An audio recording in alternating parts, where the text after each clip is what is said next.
Hello students, class 12-এর হিস্ট্রির third চ্যাপ্টারের আরও একটি ভিডিও নিয়ে আজকে আমি হাজির হয়ে গেছি। চ্যাপ্টারটি ভালো করে তোমাদেরকে বুঝতে গেলে ভিডিওটি কিন্তু পুরোটা দেখতে হবে। আমি জানি ভিডিওটি তোমরা পুরোটা দেখছো না, ঠিক আছে? সেজন্য কিন্তু চ্যাপ্টার ভালো করে ক্লিয়ার হবে না, এমসিকিউ সলভ করতে কিন্তু অনেক প্রবলেম হবে। আজকে খুবই গুরুত্বপূর্ণ একটা টপিক তোমাদেরকে আমি পড়াতে চলেছি, যেটা হচ্ছে আগের দিন তোমাদের বলেছিলাম বাহমনি রাজ্য কয়েকটি ভাগে বিভক্ত হয়ে গিয়েছিল এবং বাহমনি রাজ্যর যে নাম সেটা একেবারেই ধূলিসাৎ হয়ে গিয়েছিল।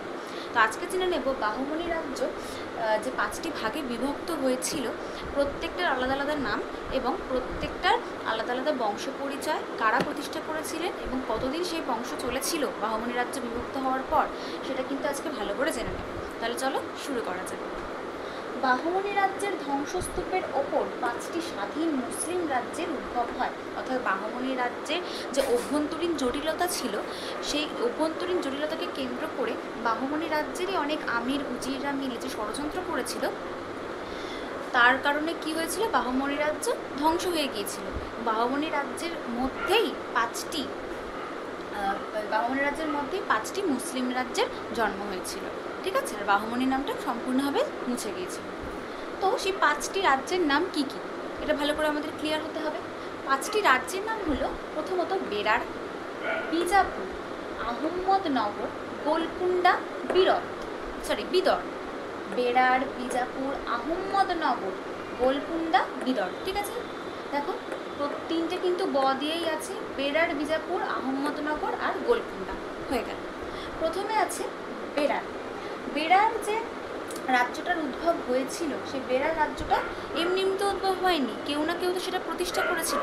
কারা প্রতিষ্ঠা করেছিল এবং কিভাবে সেই রাজ্যটা পরিচালনা হতো, সেগুলোর ডিটেলস আমাদের জেনে নিতে হবে। এমসিকিউতে কিন্তু আসতে চলেছে এখান থেকে প্রশ্ন, ঠিক আছে? চলো, বেরার বংশের প্রতিষ্ঠাতা ছিলেন, মোস্ট ইম্পর্টেন্ট কোয়েশ্চেন, বেরার রাজ্যের প্রতিষ্ঠাতা ছিলেন ফতেহ উল্লাহ ইমাদ শাহ। বেরার রাজ্যের প্রতিষ্ঠাতাকে ফতেহ উল্লাহ ইমাদ শাহ হয়ে গেল। আচ্ছা, এই ফতেহ উল্লাহ ইমাদ শাহ কে ছিলেন? হুট করে উড়ে এসেই তো উনি বেরার রাজ্য তৈরি করে ফেলেননি, তাই না? ফতেহ উল্লাহ ইমাদ শাহকে মামুদ গাওয়ান বাহমনি রাজ্যের যে প্রাণ পুরুষ বলা যায়, ঠিক আছে? বাহমনি রাজ্যের সব থেকে উল্লেখযোগ্য একজন শাসক বলা যেতে পারে। তিনি রাজা ছিলেন না, তিনি মন্ত্রী ছিলেন, তা সত্ত্বেও বাহমনি রাজ্যের জন্য তার প্রচুর কন্ট্রিবিউশন ছিল, ঠিক আছে? এটা আমি আগেও তোমাদের বলেছি। তো সেই মামুদ গাওয়ান এই ফতেহ উল্লাহ ইমাদ শাহকে বাহমনি রাজ্যের একজন শাসনকর্তা হিসেবে নিযুক্ত করেন।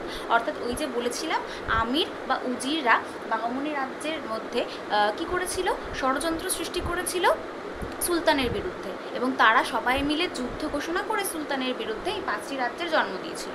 তো সেই আমির বা উজিরের মতো একটা বড় পদে মামুদ গাওয়ান এই ফতেহ উল্লাহকে শাসনে থাকাকালীন, মামুদ গাওয়ান যখন শাসনকালে ছিলেন, তখন তিনি এই ফতেহ উল্লাহকে বাহমনি রাজ্যের এক গুরুত্বপূর্ণ শাসনকর্তা হিসেবে নিযুক্ত করেছিলেন, অর্থাৎ আমির বা উজির হিসেবে নিযুক্ত করেছিলেন, ঠিক আছে?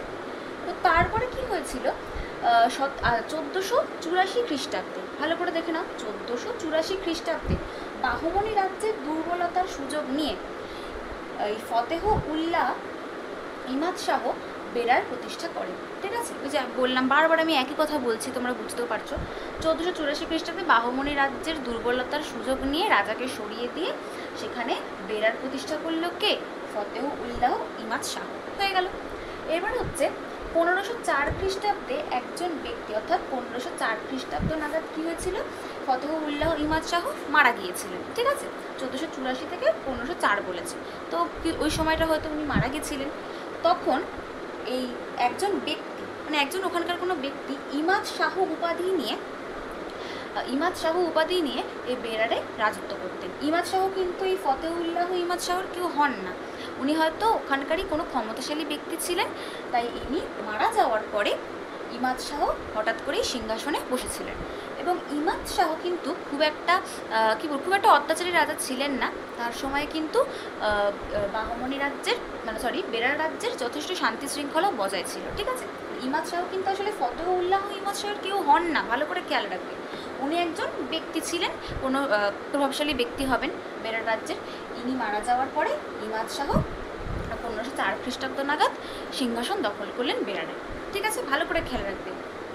ফতেউল্লাহ ইমাদ শাহর, এই ইমাদ শাহ কিন্তু আলাদা, এনার পুত্র ভেবে ফেলো না আবার, ইনি হচ্ছেন একজন জনৈক ব্যক্তি। হয়ে গেল। তো এই সময় আহম্মদনগর যখন ইনি ছিলেন, ইমাদ শাহ যখন শাসন ক্ষমতায় ছিলেন, তখন কি হয়েছিল, এই সময় আহম্মদনগর যুদ্ধ ঘোষণা করেছিল। তার সময় আহম্মদনগর প্রথম যুদ্ধ ঘোষণা করে ইমাদ শাহর সময়। ইমাদ শাহর সময়কালে আহম্মদনগর প্রথম যুদ্ধ ঘোষণা করেছিল এবং সেই যুদ্ধ ইমাদ শাহ আটকাতে পারেননি। ঠিক আছে, বা যুদ্ধ করার পরে ইমাদ শাহ কিন্তু খুব একটা প্রতিরোধ করতে পারেননি। সেই কারণে ইমাদ শাহ কোথায় পলায়ন করেছিলেন? খানদেশ অঞ্চলে। ইমাদ শাহ কোথায় পলায়ন করেছিলেন? খানদেশ অঞ্চলে। এরপরে কি হয়েছিল, 1529 খ্রিস্টাব্দ নাগাদ, আচ্ছা, খানদেশ অঞ্চলে তো তিনি আশ্রয় গ্রহণ করেছিলেন এবং খুব একটা তিনি তখন জিততেও পারেননি, কিন্তু খুব বেশি ক্ষতি আহম্মদনগর কিন্তু বেরারের তখন করতে পারেনি। পরে কিন্তু ইমাদ শাহ আবার ফিরে এসে নিজের শাসন ক্ষমতা ভালোভাবে চালিয়েছিলেন। এরপরে 1504 এসব ঘটনা ঘটছে। তারপরে 1529 খ্রিস্টাব্দ নাগাদ এই ইমাদ শাহর মৃত্যু হয়ে যায়। ঠিক আছে, ইমাদ শাহর মৃত্যু হলো কত খ্রিস্টাব্দ নাগাদ?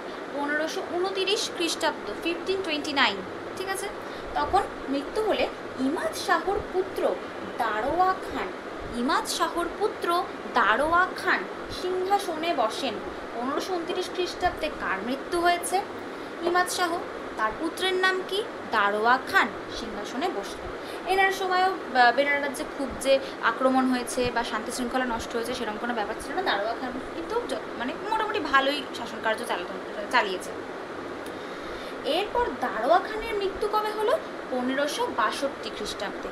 দারোয়া খানের মৃত্যু হয়েছে দেখো 1562 খ্রিস্টাব্দে। তার মৃত্যু হলে দারোয়া খানের পুত্রের নাম কি? বুরহান। দারোয়া খানের পুত্রের নাম কি? বুরহান সিংহাসনে বসেন। এবার যখন বুরহান সিংহাসনে বসলো তখন আরেকটা ঘটনা ঘটেছে। কি হয়েছে? এরা তো যে বুরহান পড়লাম, দারোয়া খান পড়লাম, এরা কিন্তু সবাই ইমাদ শাহর বংশধর। এবার বুরহান যখন সিংহাসনে বসেন তখন তুফেল খান নামক আরেকজন বাইরের লোক, ঠিক যেমন এই ইমাদ শাহ, এই ফতেউল্লাহ ইমাদ শাহর কেউ ছিল না, বাইরের থেকে কোনো প্রভাবশালী ব্যক্তি এসে ষড়যন্ত্র করে সিংহাসন দখল করেছিল ইমাদ শাহ। ঠিক ইমাদ শাহর মতনই আরেকজন প্রভাবশালী ব্যক্তি যার নাম ছিল তুফেল খান, তিনি কি করেছিলেন, এই বুরহান কার বংশধর? বুরহান হচ্ছে দারোয়া খানের পুত্র, অর্থাৎ এই যে বাইরে থেকে আসা ইমাদ শাহর বংশধর। ঠিক আছে, এই ইমাদ শাহর বংশধর বুরহানকে সিংহাসনচ্যুত কে করেছে? এই তুফেল খান। বাইরে থেকে এসে, কিন্তু বাইরের লোক, ইনি আবার ইমাদ শাহর কেউ হন না, বা এই ইমাদ শাহরও কেউ হন না, এই ইমাদ শাহর কেউ। বোঝার সুবিধার্থে আমি এটা ইমাদ শাহ 1 দিচ্ছি। ঠিক আছে, ইনি কিন্তু সম্পূর্ণ আলাদা একজন ব্যক্তি, আর এই ইমাদ শাহ কিন্তু অন্য ব্যক্তি, 2 ব্যক্তি। ঠিক আছে, তো এনার বংশধরই হচ্ছে এই দারোয়া খান আর বুরহান। আর বুরহানকে সরিয়ে দিল কে? এই তুফেল খান। দেখতে অসুবিধা হচ্ছে নাকি আমি ঠিক বলতে পারছি না। এই তুফেল খান হচ্ছে অন্য একজন ব্যক্তি, কিন্তু বাইরে থেকেই নিয়ে এসেছিলেন। এসে কি করেছিলেন, এই বুরহানকে, সদ্য রাজা হওয়া বুরহানকে সিংহাসন থেকে সরিয়ে দিয়ে এবং এমনকি বুরহানকে বন্দি করে ফেলেন এবং তুফেল খান বেরার রাজ্য পরিচালনা করতে থাকেন। তিনি সিংহাসনে বসেন। ভালো করে খেয়াল রাখবে কে কার বংশধর। ঠিক আছে, কে কারা বাইরে থেকে এসেছে, ভালো করে কিন্তু আমাদের বুঝে নিতে হয় ব্যাপারটা। এরপরে কি হলো, 1574 খ্রিস্টাব্দ নাগাদ আহম্মদনগরের সুলতান বেরার জয় করে নেন। অর্থাৎ 1562 খ্রিস্টাব্দ নাগাদ তো তুফেল খান সিংহাসনে বসেন। সিংহাসনে বসার পর তিনি শাসনকার্য পরিচালনা করছিলেন। এরপরে কি হয়েছিল, 1574 খ্রিস্টাব্দ নাগাদ আহম্মদনগরের সুলতান বেরার জয় করে নেন। আহম্মদনগরের সুলতান কি করেছিল, বেরার জয় করে নিয়েছিল। যে এই যে বেরারের পরেই কিন্তু আহম্মদনগর, দেখো এই যে আহম্মদনগরও কিন্তু বাহমনি রাজ্যেরই একটি বাহমনি রাজ্যেরই ধ্বংসের পরে যে রাজ্যগুলো উঠেছে তার মধ্যে অন্যতম ছিল আহম্মদনগর। আমি সিরিয়ালি সাজাইনি, আগে বেরার তৈরি হয়েছিল, তারপরে আহম্মদনগর। তো আহম্মদনগরের সুলতান এই বেরার রাজ্যটা দখল করে নিচ্ছিল। ঠিক আছে, এরপর হয়ে গেল। এরপর এই বেরারের পরিণতি লাস্ট কি হয়েছিল, এরপর বেরার 1596 খ্রিস্টাব্দে আকবর জয় করে নেন। 1574 খ্রিস্টাব্দ নাগাদ আহমদনগর তো জয় করে নিল, তারপর 1596 খ্রিস্টাব্দ নাগাদ বেরার সম্পূর্ণভাবে আকবর জয় করে নেন। এই হলো বেরারের ইতিহাস, হয়ে গেল। ঠিক আছে, ভালো করে জিনিসটা বুঝবে। আর একবার সামারি আপ করে দিই। বা বেরার বংশের প্রতিষ্ঠাতা ফতেহ উল্লাহ ইমাদ শাহ, হয়ে গেল। ফতেহ উল্লাহ ইমাদ শাহ, এনাকে কে নিযুক্ত করেছিলেন? বাহমনি রাজ্যে মাহমুদ গাওয়ান। আর ইনি কী করেছিলেন? বাহমনির রাজ্যেরই পিঠে ছুরি মেরে সেখানে 1484 খ্রিস্টাব্দ নাগাদ তিনি বেরার রাজ্য প্রতিষ্ঠা করলেন। 1504 খ্রিস্টাব্দ নাগাদ তিনি মারা গিয়েছিলেন এবং সেই সময় বাইরে থেকে একজন ব্যক্তি ইমাদ শাহ, ইনি কিন্তু ইমাদ শাহর কেউ হন না, বাইরে থেকে একজন ক্ষমতাশালী ব্যক্তি ইমাদ শাহ এসেছিলেন বেরারে। সেখানে এসে তিনি রাজত্ব করলেন। ইমাদ শাহর পুত্রের নাম কি বলেছি? ইমাদ শাহর পুত্রের নাম হচ্ছে দারোয়া খান। তিনি তারপরে 1529 খ্রিস্টাব্দ নাগাদ সিংহাসন দখল করলেন। এবার 1562 খ্রিস্টাব্দ নাগাদ কী হয়েছিল? দারোয়া খানের পুত্র বুরহান খান সিংহাসনে বসেন। আবার বুরহান খানকে কে সরিয়ে দিয়েছিল? তুফেল খান। ইনিও বাইরের থেকে একজন আসা জনৈক ব্যক্তি, মানে ক্ষমতাশালী ব্যক্তি। বুরহান খানকে সরিয়ে বন্দি করেন। তারপরে ইনি শাসনকার্য চালান। 1574 খ্রিস্টাব্দ নাগাদ আহমদনগরে সুলতান বেরার জয় করেন। 96 খ্রিস্টাব্দ নাগাদ আকবরের কাছে চলে যায় বেরার রাজ্যটি। এই হলো বেরারের ডিটেলস। এবার যাবো বেরার রাজ্যের পরে কোন রাজ্য এবার গঠিত হয়েছিল? আহম্মদনগর। ঠিক আছে, কোন নগর গঠিত হয়েছিল? আহম্মদনগর। এই আহম্মদনগরে কোন রাজবংশ শাসনকার্য চালিয়েছে? নিজাম শাহী বংশ। নিজাম শাহী বংশ আহম্মদনগরে শাসনকার্য চালনা করেছে। ঠিক আছে, পরীক্ষায় প্রশ্ন আসবে আহম্মদনগরের আরেকটা নাম কি? নিজাম শাহী বংশ, হয়ে গেল। আচ্ছা, নিজাম শাহী বংশ কেন বলা হচ্ছে? প্রথমে জেনে নিতে হবে আহম্মদনগরের প্রতিষ্ঠাতা কে ছিলেন। স্বাধীন আহমদনগরের প্রতিষ্ঠাতা ছিলেন মালিক মোহাম্মদ। মালিক মোহাম্মদ আহমদনগরের কে প্রতিষ্ঠাতা? মালিক মোহাম্মদ। নামটাও মনে রাখতে কোনো অসুবিধা হবে না, মালিক তো মনেই থাকবে। আর এই যে আহম্মদ থেকেই মোহাম্মদটা মনে রাখা যাবে। ঠিক আছে, স্বাধীন আহমদনগরের প্রতিষ্ঠাতা মালিক মোহাম্মদ। আচ্ছা, মালিক মোহাম্মদের পিতা কে ছিলেন? মালিক মোহাম্মদের পিতা ছিলেন নিজাম উল মুলক বাহারি। ঠিক আছে, নিজাম উল মুলক বাহারি। ইনি মাহমুদ গাওয়ানের সময় ওই যে একই ব্যাপার, শাসনকার্যে নিযুক্ত হয়েছিলেন বাহমনি রাজ্যে। এবং এই যে নিজাম উল মুলক বাহারি খুব একটা ভালো মানুষ ছিলেন না। মাহমুদ গাওয়ানের বিরুদ্ধে কিন্তু ইনি চক্রান্ত করেছিলেন। ঠিক আছে, ইনি কার বিরুদ্ধে চক্রান্ত করেছিলেন? মাহমুদ গাওয়ানের বিরুদ্ধে, হয়ে গেল। এরপর বলেছে 1490 খ্রিস্টাব্দ নাগাদ কি হয়েছিল? এই যে নিজাম উল মুলক বাহারি মৃত্যু হয়েছিল এবং সেই সময় এই যার কথা বললাম মালিক মোহাম্মদ, যে কিনা আহমদনগরের প্রতিষ্ঠাতা, তিনি 1490 খ্রিস্টাব্দ নাগাদ স্বাধীন আহমদনগর প্রতিষ্ঠা করলেন।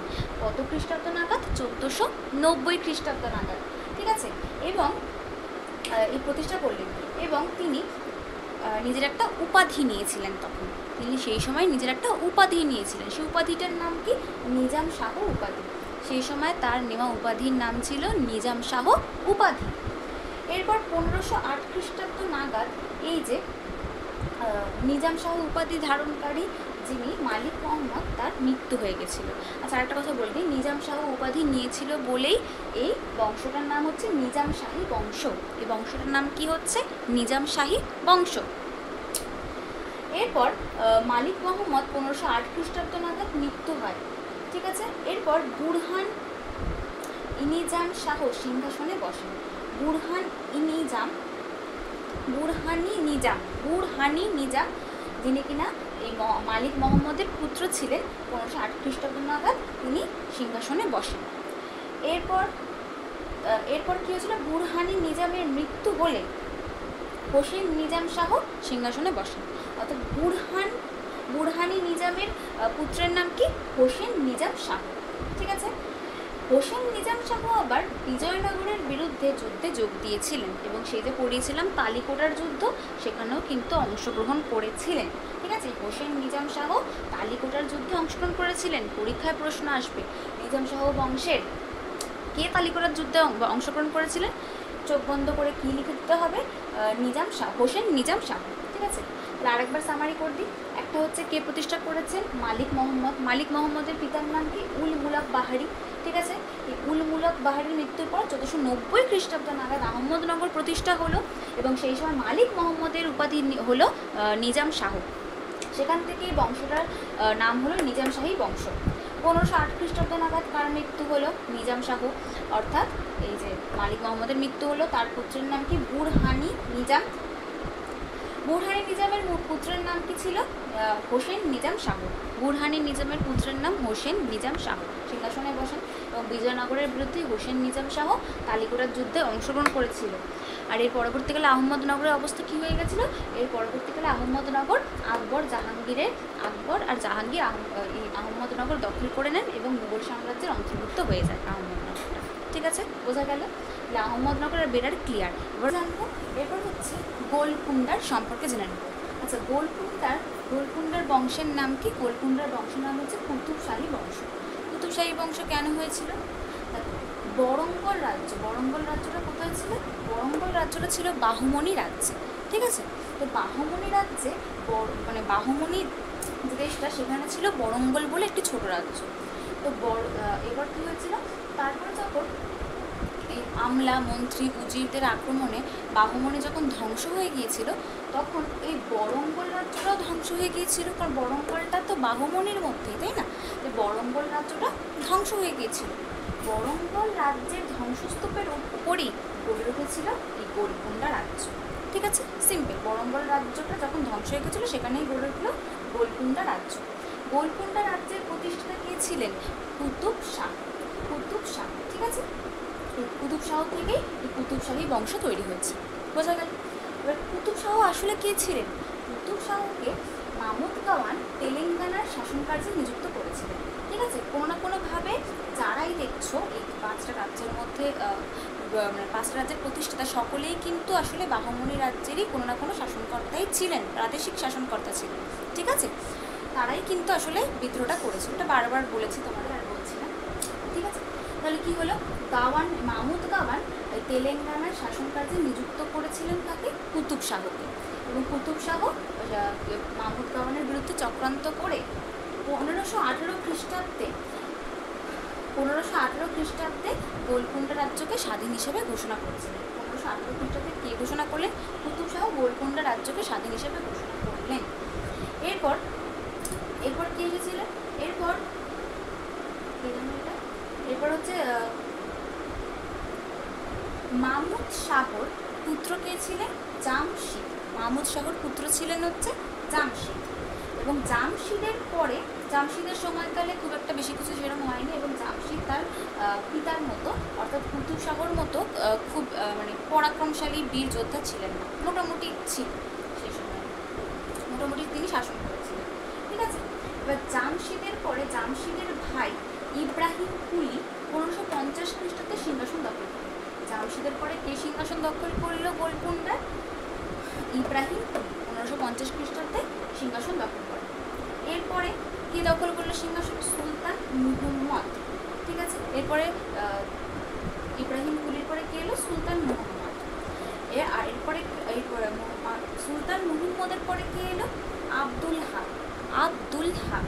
ঠিক আছে, আব্দুল্লাহ আর সুলতান মোহাম্মদ যখন সিংহাসনে বসেছিল, ঠিক সেই সময় থেকে মুঘল বাদশাহ যারা ছিলেন, যেমন শাহজাহান, ঔরঙ্গজেব, প্রত্যেকেরই নজর পড়েছিল এই গোলকুন্ডার উপর। ঠিক আছে, শাহজাহান, ঔরঙ্গজেব এরা চাইতো কি গোলকুন্ডা দখল করে নিতে। কাদের সময়কালে? সুলতান মোহাম্মদ আর আব্দুল্লাহর সময়কালে। ঠিক আছে, তো এদের সময় থেকে আস্তে আস্তে চক্রান্তটা চলছিল। এরপর যখন এই গোলকুন্ডা বংশের শেষ শাসক আবুল হাসান, যার আরেকটা নাম ছিল তানা শাহ। ঠিক আছে, আবুল হাসান গোলকুন্ডা বংশের শেষ শাসক, তার আরেকটা নাম ছিল তানা শাহ। গোলকুন্ডাকে রক্ষা করতে সংগ্রাম করেন। কাদের হাত থেকে রক্ষা করতে সংগ্রাম করেছিল? ওই যে মুঘল বাদশাহ যারা ছিলেন, শাহজাহান আর ঔরঙ্গজেবের হাত থেকে গোলকুন্ডাকে বাঁচাতে তিনি অনেক স্ট্রাগল করেছিলেন, কিন্তু গোলকুন্ডাকে শেষ পর্যন্ত বাঁচাতে পারেননি। 1687 খ্রিস্টাব্দ নাগাদ দীর্ঘ অবরোধের পরে ঔরঙ্গজেব এই গোলকুন্ডা কিন্তু দখল করে নিল। ঠিক আছে, গোলকুন্ডা কে দখল করে নিল? ঔরঙ্গজেব দখল করে। এই হচ্ছে গোলকুন্ডার ডিটেলস, বইয়ে অনেক বড় করে লেখা আছে। ভিডিওটা দেখে নিলে তোমাদের কাছে ক্লিয়ার হয়ে যাবে। দরকার হলে তোমরা আরেকবার দেখবে ভিডিওটা, কেমন? আর দুটো রাজ্য বাকি আছে, দেখে নাও। দুটো বংশের নাম কি ছিল? শেষ দুটো রাজ্যের নাম কি ছিল, আর তাদের বংশের নাম কি ছিল? বিজাপুর বংশের নাম ছিল আদিলশাহী বংশ, আর বিদর বংশের নাম ছিল বারিদশাহী বংশ। আগে বিজাপুর সম্পর্কে জেনে নেব। বিজাপুর বংশের প্রতিষ্ঠাতা ছিলেন ইউসুফ আদিল শাহ। বিজাপুর বংশের প্রতিষ্ঠাতা কে ছিলেন? ইউসুফ আদিল শাহ। ইউসুফ আদিল শাহ আবার কে ছিলেন? ইউসুফ আদিল শাহকে মাহমুদ গাওয়ান দাস হিসেবে ক্রয় করেছিলেন। ঠিক আছে, ইনি কোনো শাসনকর্তা ছিলেন না বাঘামণি রাজ্যে। এনাকে মাহমুদ গাওয়ান দাস হিসেবে ক্রয় করেছিলেন মাত্র 14 বছর বয়সে, এবং ইনিও তাদের পিঠে ছুরি মেরে 1490 খ্রিস্টাব্দে বিজাপুরকে স্বাধীন ঘোষণা করে সিংহাসনে বসলেন। ক্লিয়ার হলো? কে বসলেন? ইউসুফ আদিল শাহ।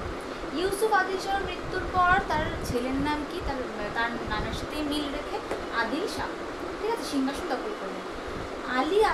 সিংহাসন দখল করলেন এবং সিংহাসন চালালেন। এরপরে যিনি শাসক ছিলেন তার নাম ছিল আলী আদিল শাহ। তোমরা কিন্তু আর ভুলিয়ে ফেলো না আদিল শাহ, ঠিক আছে। প্রথমে যে প্রতিষ্ঠা করেছে তার নাম ইউসুফ আদিল শাহ, তার পুত্রের নাম শুধু আদিল শাহ। আদিল শাহের পরে যে শাসক ছিলেন তার নাম ছিল আলী আদিল শাহ। এই আলী আদিল শাহ তালিকোটার যুদ্ধে অংশগ্রহণ করেছিলেন, ঠিক আছে। এরপরে এই বংশের শেষ শাসক কে ছিলেন? মুহাম্মদ আদিল শাহ। এই বংশের শেষ শাসক কে ছিলেন? মুহাম্মদ আদিল শাহ। দেখো মুহাম্মদ কথাটা কিন্তু এর আগে যে রাজ্যটা আমরা পড়লাম সেখানেও কিন্তু মুহাম্মদ কথাটা আছে। তো একটা রাজ্যের সঙ্গে আরেকটা রাজ্য, মানে গোলকুন্ডায় একজন মুহাম্মদ রয়েছে, সেই মুহাম্মদ কিন্তু আলাদা, একদম নামের সঙ্গে নাম গুলিয়ে ফেলবে না। আর বিজাপুরের এই মুহাম্মদ কিন্তু সম্পূর্ণ আলাদা ব্যক্তি। তো মুহাম্মদ আদিল শাহ হচ্ছে বিজাপুরের শেষ শেষ সিংহাসনে তিনি বসেছিলেন, শেষ শাসক ছিলেন। তারপরে এনার সময়কাল থেকেই মুঘল সম্রাটরা এই বিজাপুরের উপর আক্রমণ চালাতে লাগলেন এবং শেষ পর্যন্ত ঔরঙ্গজেব এই বিজাপুর দখল করে নিলেন। ক্লিয়ার? এরপর আসছি বিদর। বিদরের বংশের নাম কি ছিল? বারিদ শাহী বংশ। বারিদ শাহী বংশ ছিল বিদরের বংশের নাম। বাহমনি বংশের শেষ সুলতান কলিম উল্লাহ শাহকে 1527 খ্রিস্টাব্দে আমির আলী বড়ি কী করেছিল? এই কলিমুল্লাহ শাহকে সরিয়ে বাহমনি রাজ্যের বাহমনি বংশের শেষ শাসক পেয়েছিলেন এই কলিমুল্লাহ শাহ। এনাকে কে সরিয়ে দিয়েছিলেন? আমির আলী বড়ি, ঠিক আছে, ইনি সরিয়ে দিয়েছিলেন, ঠিক আছে। তারপরে তিনি বিদর রাজ্য তৈরি করেছিলেন। এরপর কি হয়েছিল? বিদর রাজ্যের শেষ পরিণতি কি? 1618 খ্রিস্টাব্দে বিদর রাজ্যটাকে বিজয়পুর দখল করে নিয়েছিল। তাহলে বিদর রাজ্যকে কে প্রতিষ্ঠা করেছে? এই আমির আলী বড়ি। তারপর 1618 খ্রিস্টাব্দে নাগাদ বিজয়পুর এটি দখল করে নিয়েছিল। ব্যাস, অল ওভার 5টা রাজ্য তৈরি হয়েছিল বিজয়নগরকে ভেঙে। সব ক্লিয়ার? এরপরে যে আমাদের লাস্ট একটা ভিডিও আসবে এই চ্যাপ্টারের উপর, তারপরে চ্যাপ্টার কমপ্লিট। এমসিকিউ নিয়ে খুব তাড়াতাড়ি চলে আসবো।